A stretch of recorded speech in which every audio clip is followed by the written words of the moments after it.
Hello and welcome to the NNN FPL podcast.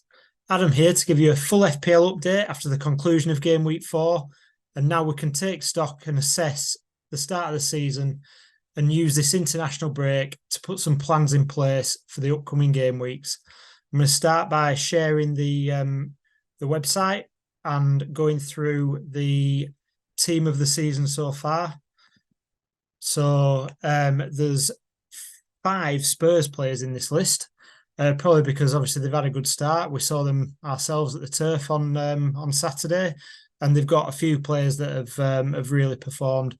Starting with the new goalkeeper Vicario, available at 5 million. Not many teams selected him. FPL teams, I didn't see him in many, but he's picked up 21 points, the most out of any goalkeeper, with 2 clean sheets. Also in the back line are Christian Romero, who scored a screamer on Saturday. We've had a few of them going against us so far. And Adoje, who got that rather fortunate assist after Alderkiel tried to clear it on the touchline, and then James Maddison put it away. Completing the defence is Anderson from Crystal Palace with 23 points to start the season. He has got a goal and a clean sheet so far this season, enough to get him into the team of the season so far. Into midfield, there's quite a few mid-priced midfielders. A lot of us went for the premium midfield options, but we're doing better sticking to the ones probably between the 6.5 and 7.5 million bracket. And Bumo has been on penalties and on fire for Brentford. Top scoring midfielder, 33 points. And their fixture run is quite good in the next few weeks as well. So really good pick at the moment. Jared Bowen, there are a few doubts around West Ham at the start of the season. Bit of a dodgy pre-season, not many incomings after Rice went, but they've quickly sorted that out. And the arrivals of James Ward-Prowse in particular has led to a flying start. They're unbeaten so far. Solly March continued his great form from the end of last season for Brighton. Pick of the Brighton midfielders, 29 points. Maddison, pantomime villain at turf on Saturday, but no doubt a very good player. 2 goals, 2 assists to start the season, and 29 points. And completing the midfield, another Spurs player, Son, did most of his damage. His first contribution of the season at Burnley on Saturday with a very clinical hat-trick, playing up front now. So he's a genuine option. Richarlison dropping out of the side. And if Son continues the form he showed at the weekend, he'll be a really good FPL pick. And up front, no surprise, top scorer in the game so far, 14 million man, Erling Haaland with 39 points. And alongside him, his City teammate Julian Alvarez, who's made the most of Kevin De Bruyne being out of the side, with a really good start to the season. He's got 2 goals and 3 assists in the 4 games so far. I'm just going to move on to the No Nay Never league table. See how all you guys are getting on and who is top of the league so far. So the top 10 rundown. In 10th place, Jonathan Ball with 276 points. 9th, Max Robinson, 277 points. 8th, Andy Bick, who was in and around the top of the table last season, I seem to remember, 278 points. 7th, another rated name we've seen at the top before, Daniel Shepherd on 279 points. 6th, Craig Smith, 281 points. 5th, Jake Edwards, 285 points. Joint 3rd are James Spencer and Ryan Howarth with 289 points. 2nd place, Jordan Ingle with 292 points, and leading the way so far is Tim Thrower and his Trent Rockets with 296 points.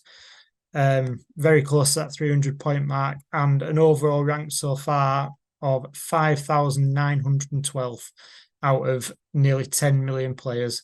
So a very, very good start by Tim.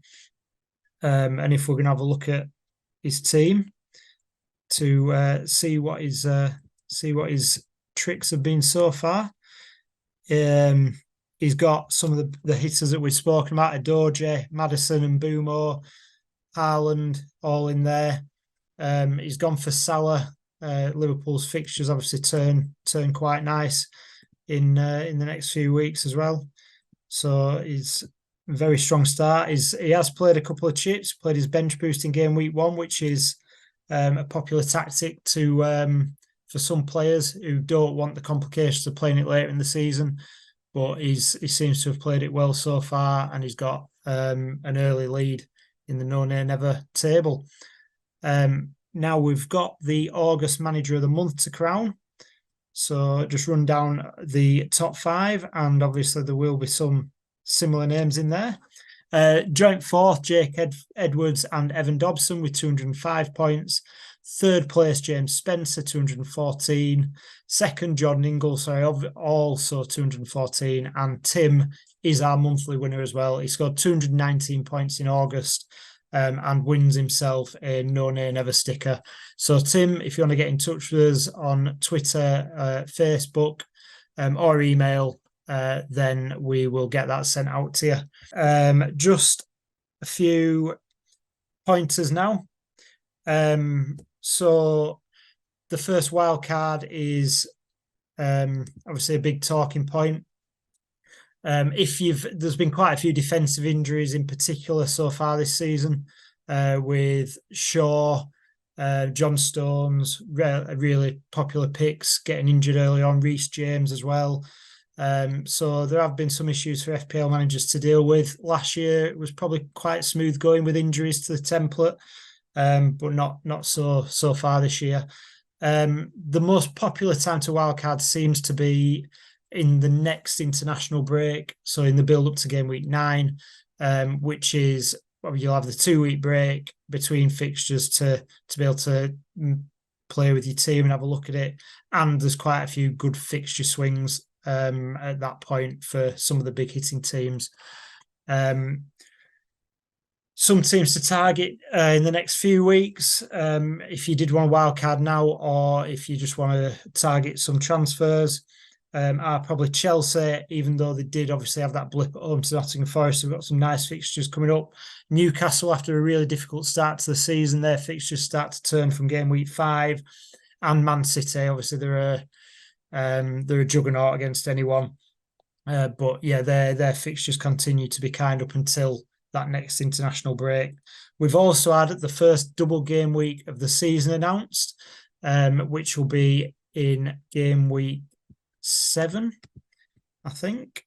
Yeah, and it is our very old Burnley and Luton Town. Burnley's double game week will be Newcastle away and Luton Town away. And Luton's will be Everton away and obviously Burnley at home.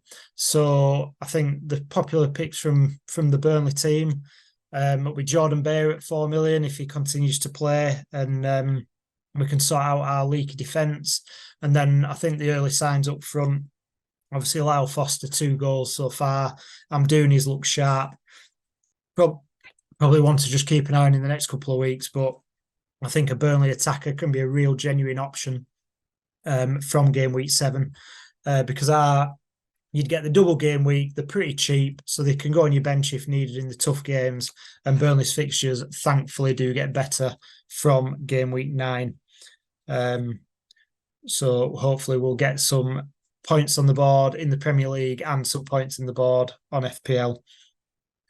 The game week 5 deadline is on Saturday, the 16th of September at 11 a.m. It's the first Saturday deadline of the season. We've had quite a few Fridays, which are a bit tricky, but back to normal now for the next few weeks. And wishing you all green arrows for game week 5. The analysis team will be back this week to assess the Claret start to the season, and where we need to improve to start putting points on the board in the Premier League, and that really important looking game away at Forest. Hopefully we can repeat our cup exploits there. So all the best for the next week or so. Up the Clarets. The No Nay Never podcast is brought to you in association with the TalkSport Fan Network. Our host and editor is Natalie Bromley, and the show is produced by Matt Moss. Our resident statistician is Dave Roberts, and our FPL expert is Adam Dennett. The Analysis Show team is collectively Tom Whittaker, Rich Steele, George Poole, Charlotte Rigby and Adam Dennett. Our music is provided by George Gaskell, and our newsletter team is headed up by Jamie Smith. If you don't already, you can subscribe to our newsletter by visiting nonanever.substack.com.